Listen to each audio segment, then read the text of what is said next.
Media మిత్రులకు నమస్కారం.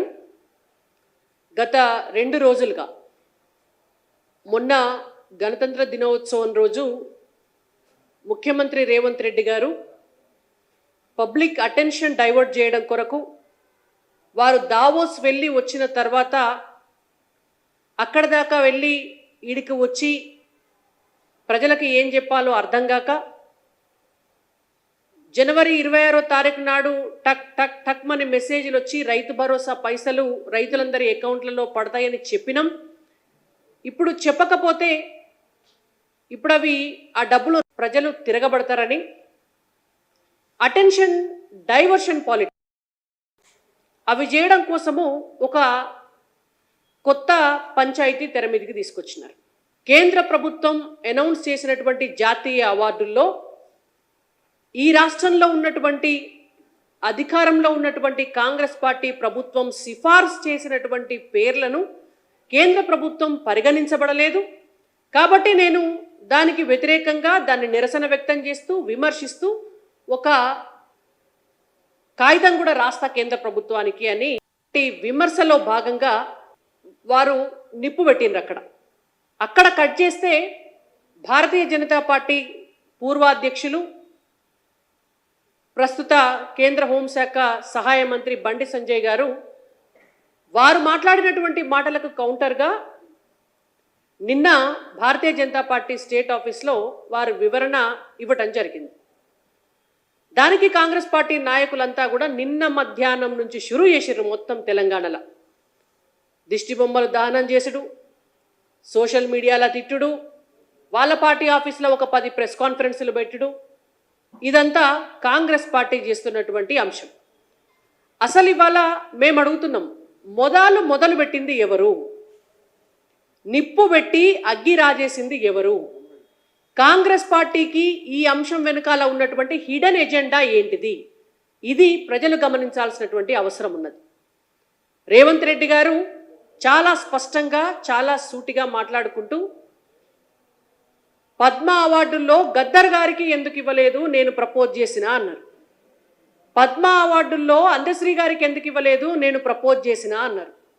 పద్మ అవార్డుల్లో గోరటి వెంకన్న గారికి ఎందుకు ఇవ్వలేదు, నేను ప్రపోజ్ చేసినా అన్నారు. ఎందుకు మీరు కేవలం ఒక 3 దళిత బిడ్డల పేర్లనే తీసుకున్నారు? మీరు ప్రపోజ్ చేసినటువంటి లిస్టులో ఇతర సామాజిక వర్గానికి చెందినటువంటి ఇతర బిడ్డలు లేరా? కేవలం 3 దళిత బిడ్డల పేర్లను తీసుకొని విమర్శ చేయడం వెనుక రేవంత్ రెడ్డి గారి హిడెన్ ఎజెండా ఏంటిది? అది మా సూటి ప్రశ్న. ఎందుకు మీకున్నటువంటి హిడెన్ ఎజెండా ఏంటిది అంటే, మందకృష్ణ మాదిగ గారికి భారతీయ జనతా పార్టీ ఆధ్వర్యంలో ఉన్నటువంటి కేంద్ర ప్రభుత్వం వారికి పద్మశ్రీ అవార్డు ఇచ్చింది కాబట్టి ఓర్చుకోలేనటువంటి కాంగ్రెస్ ప్రభుత్వం ఈ తెలంగాణ రాష్ట్రంలో ఉన్నటువంటి ఈ తెలుగు రాష్ట్రాల్లో ఉన్నటువంటి దళిత బిడ్డల్లో మాదిగ సామాజిక వర్గం మాల సామాజిక వర్గానికి సంబంధించినటువంటి సోదరుల్లో విభేదాలు సృష్టించి వాళ్ళ మధ్య చిచ్చు రేపాలనేటువంటి ఒక దురుద్దేశంతో దళితులను భారతీయ జనతా పార్టీకి దూరం చేయాలనేటువంటి ఉద్దేశంతో ఒక హిడెన్ ఎజెండా పెట్టుకొని ఇవాళ రేవంత్ రెడ్డి గారు ఈ నిప్పు రాజేసిండ్రు. ఇది కాంగ్రెస్ పార్టీ ఎజెండా, ఇది గాంధీ కుటుంబం ఎజెండా.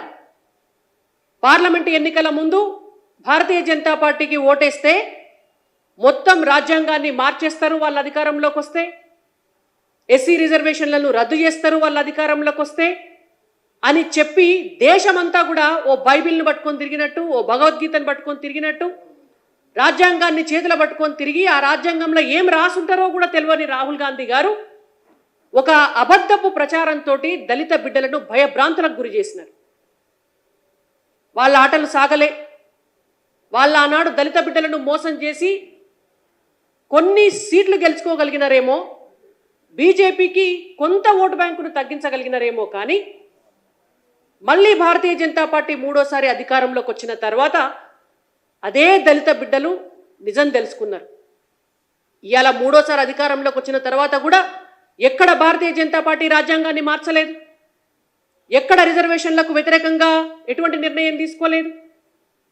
పైపెచ్చు తెలుగు రాష్ట్రాల నుంచి తెలంగాణ బిడ్డగా మందకృష్ణ మాదిగ గారు ఆయన ఒక సిద్ధాంతాన్ని ఎంచుకొని, ఒక ఎజెండాని ఎంచుకొని ఎస్సీ వర్గీకరణ కోసం ప్రతి క్షణం కూడా పోరాటం చేసుకుంటూ వారి వర్గీకరణ కోసం ఆనాడు ఎన్నికల సమయంలో నరేంద్ర మోడీ గారు వారికి ఇచ్చినటువంటి మాటను నిలబెట్టుకుంటూ దాని ప్రాసెస్ను కూడా నడిపిస్తున్నటువంటి పార్టీ భారతీయ జనతా పార్టీ. ఇచ్చినటువంటి మాటకు కట్టుబడేటువంటి పార్టీ భారతీయ జనతా పార్టీ. అటువంటి భారతీయ జనతా పార్టీ మందకృష్ణ మాదిగ గారికి ఒక అవార్డు, బీజేపీ ఆధ్వర్యంలో ఉన్నటువంటి కేంద్ర ప్రభుత్వం ఒక జాతీయ అవార్డు ఇస్తే ఎక్కడ మొత్తం దళిత బిడ్డలంతా బీజేపీ వైపుకు పోతారో అని చెప్పి మీరు అదే దళిత బిడ్డలలో ఇవాళ చిచ్చుపెట్టే ప్రయత్నం చేస్తున్నారు. మేము అడుగుతున్నాం సూటి ప్రశ్న. మీరు గోరటి వెంకన్న గారి పేరు సిఫారసు చేసినారు, గద్దర్ గారి పేరు సిఫారసు చేసినారు, అందశ్రీ గారి పేరు సిఫారసు చేసినారు. మరి మందకృష్ణ మాదిగ గారి పేరు ఎందుకు సిఫారసు చేయలే? మీరు అంటున్నారు కదా మేము సిఫారసు చేసినటువంటి పేర్లకు మీరు ఇయ్యలేదు అని మీరు అంటున్నారు కదా. మరి మీరు మందకృష్ణ మాదిగ గారు ఏం తక్కువని వారి పేరు సిఫారసు చేయలేదని మేము అడుగుతున్నాం. సమాధానం చెప్పండి దీనికి. మీరు ఇవాళ 6 గ్యారంటీలను అటకెక్కించి పెట్టుబడులను గాలి కొదిలేసి ఇవాళ తెలంగాణ రాష్ట్రంలో దళిత కార్డు వాడి పద్మ అవార్డులను కూడా రాజకీయం చేయాలని చూస్తే దానికి కౌంటర్గా బండి సంజయ్ గారు సిద్ధాంతం అనేటువంటి కార్డు వాడినారు. రాజకీయాలు మీకే చేయొస్తాయా? ఒక కమిటీ నిర్ధారణ చేసి ఇచ్చేటటువంటి అవార్డులకు మీరు భారతీయ జనతా పార్టీకి చుట్టి దాన్ని రాజకీయం చేసినారు. దానికి పైపెచ్చు ఫెడరల్ స్ఫూర్తి అనేటువంటి ఒక పేరు కూడా పెట్టి మాట్లాడుతున్నారు మీరు. ఇవాళ ఒక రాజకీయ పార్టీగా, ఒక ప్రభుత్వంగా కాకుండా, ఒక ముఖ్యమంత్రిగా కాకుండా, ఒక కాంగ్రెస్ కార్యకర్తలాగా రేవంత్ రెడ్డి గారు మాట్లాడినప్పుడు డెఫినెట్గా బండి సంజయ్ కుమార్ గారు కూడా భారతీయ జనతా పార్టీ కార్యకర్తగా, భారతీయ జనతా పార్టీ నాయకుడిగా, ఈ పార్టీని కాపాడుకోవాల్సినటువంటి వ్యక్తిగా, ఈ పార్టీ సిద్ధాంతాలకు అనుగుణంగా వారు కౌంటర్ చేసినారు. ఎట్లా తప్పవుతుంది? మీరు మాకు గద్దర్ గారి విషయంలో కావచ్చు, గోరటి వెంకన్న గారి విషయంలో కావచ్చు, అందశ్రీ గారి విషయంలో కావచ్చు, వ్యక్తిగతంగా వారి పట్ల మాకేం తక్కువ గౌరవం లేదు. కార్యకర్తలుగా మాకు లేదు, పార్టీగా మా భారతీయ జనతా పార్టీకి కూడా లేదు. కానీ మేము అడుగుతున్నాం, మీరు మందకృష్ణ మాదిగ గారికి అవార్డు వస్తే ఎందుకు అప్రిషియేట్ చేస్తలేరు? మీరెందుకు నిప్పులు పోసుకుంటున్నారు? దానికి కౌంటర్గా గద్దర్ గారి పేరును మీరెందుకు తెర మీదకి తీసుకొస్తున్నారు? నిన్న బండి సంజయ్ గారు మాట్లాడిన దాంట్లో తప్పేమున్నది? ఎస్, గద్దర్ గారు వారి సిద్ధాంతం మావోయిస్టు పార్టీకి అనుకూలమైనటువంటి సిద్ధాంతం, వారి సిద్ధాంతం నక్సల్బరీ ఉద్యమానికి అనుకూలమైనటువంటి సిద్ధాంతం, వారి సిద్ధాంతం పోలీసులను ఊచకొత కోసినటువంటి సిద్ధాంతం, వారి సిద్ధాంతం జాతీయవాదానికి అనుకూలంగా ఉన్నటువంటి విద్యార్థులను నాయకులను చంపినటువంటి సిద్ధాంతం, వారి సిద్ధాంతం ఆనాడు ఉన్నటువంటి పరిస్థితుల్లో దళిత బహుజన బిడ్డలందరినీ కూడా పాటలతోటి ప్రేరేపించి నక్సల్బరీ ఉద్యమం వైపు ఉరికించి అటువైపు ప్రోత్సహించినటువంటి సిద్ధాంతం, వారి సిద్ధాంతం బీజేపీకి వ్యతిరేకమైనటువంటి సిద్ధాంతం. బతికున్న నాళ్ళు నేను ఓటు బ్యాంకు రాజకీయాలకు వ్యతిరేకం, నేను ఓటు కూడా వేయనని చెప్పి ఎన్నికలను రద్దు చేయాలి, ఎన్నికలు అనేటువంటిది సిద్ధాంతానికి నేను వ్యతిరేకం అన్నటువంటి వ్యక్తి చనిపోయే కొద్ది కాలం ముందు వారి సిద్ధాంతాలన్నిటికీ కూడా తిలోదకాలు ఇచ్చి వారు వ్యతిరేకించినటువంటి రాజకీయ పార్టీలో చేరినారు, వ్యతిరేకించినటువంటి ఎన్నికల్లో పోటీ చేస్తామన్నారు. వారసత్వ రాజకీయాలకు వ్యతిరేకంగా ఉన్నటువంటి గద్దర్ గారు వారి కుమారుడికి పదవి నాశించినారు. దేవుడే లేడు అని చెప్పినటువంటి గద్దర్ గారు యాదగిరిగుట్టకు పోయి లక్ష్మీనరసింహస్వామి వారికి దండం పెట్టుకున్నారు. ఒక సిద్ధాంతాన్ని నమ్మి ఇంకో సిద్ధాంతానికి మారి తాను గతంలో నమ్మిన సిద్ధాంతం వల్ల ఎన్నో వేల ప్రాణాలు పోతే ఆఖరికి తను చనిపోయేటటువంటి సమయంలో తన దారి తప్పు అని తెలుసుకొని ఇంకొక మార్గాన్ని ఎంచుకున్నటువంటి వ్యక్తి గద్దర్ గారు. అయినా మేమేం వారిని వ్యక్తిగతంగా అనదలుచుకోలేదు. అట్లా కంపేర్ చేసుకుంటే మందకృష్ణ మాదిగ గారు గద్దర్ గారి కంటే 100% అర్హులు, 100% అర్హులు. బండి సంజయ్ గారు చెప్పింది కూడా నిన్న గదే, ఆ సిద్ధాంతం గురించే మాట్లాడినారు.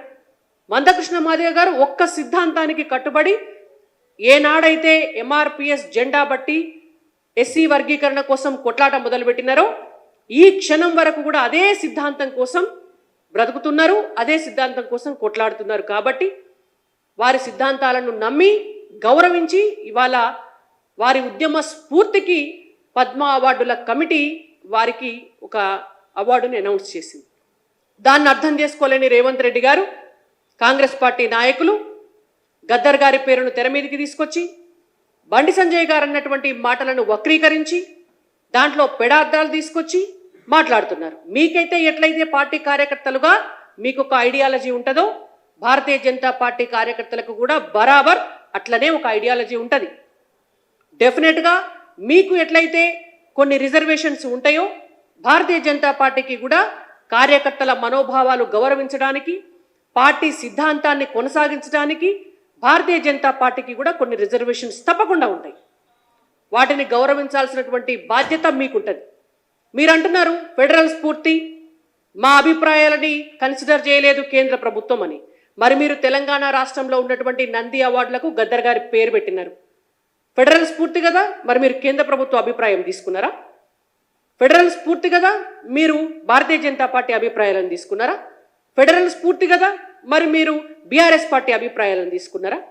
ఫెడరల్ స్ఫూర్తే కదా, మరి మీరు సినీ రంగంలో ఉన్నటువంటి వాళ్ళ అభిప్రాయాలు తీసుకున్నారా? కవులు కళాకారుల అభిప్రాయాలు తీసుకున్నారా? ఎవరి అభిప్రాయాలు మీరు తీసుకోలేదే. సొంతంగా నిర్ణయం తీసుకొని నంది అవార్డుల పేరు మార్చి గద్దర్ అవార్డుల పేరు మీరు ఎట్లా పెట్టినారు? ఫెడరల్ స్ఫూర్తి మందికి ఉండాలా, మీకు మాత్రం ఉండొద్దు. మీకు అవసరం ఉన్నప్పుడు కేంద్ర ప్రభుత్వానికి ఉండాలా, ప్రజలకు అవసరం ఉన్నప్పుడు నిర్ణయాలు తీసుకున్నప్పుడు మీకు ఉండొద్దు.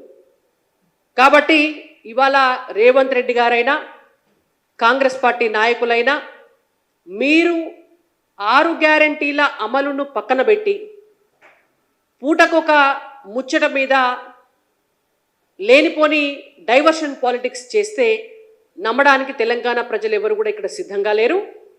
ఇవాళ బరాబర్ 6 గ్యారెంటీలు మీ చేత అమలు చేయించేదాకా భారతీయ జనతా పార్టీ మీ ఎంటబడుతుంది. ఖచ్చితంగా మీరు మమ్మల్ని దళిత కార్డు వాడి బెదిరించాలని చూసినా, బహుజన కార్డు వాడి బెదిరించాలని చూసినా, ఇంకోటి ఏం చేయాలని చూసినా ఇక్కడ భారతీయ జనతా పార్టీ కార్యకర్తలు ఎవరు కూడా భయపడడానికి సిద్ధంగా లేరు. ఇవాళ రేవంత్ రెడ్డి గారైనా కాంగ్రెస్ పార్టీ నాయకులైనా తెలుసుకోవాల్సినటువంటి అంశం ఇది. ఈ వీడియో మీకు నచ్చినట్టయితే లైక్ చేయండి, 10 మందికి షేర్ చేయండి. అలాగే కామెంట్ల రూపంలో మీ అభిప్రాయాలను మాతో పంచుకోండి. Nationalist hub group of channels ను సబ్స్క్రైబ్ చేసుకుని తెలుగునాట జాతీయవాద జర్నలిజాన్ని ప్రోత్సహించండి. ఈ వీడియో కింద ఉన్న బెల్ ఐకాన్ పై క్లిక్ చేయడం మర్చిపోవద్దు.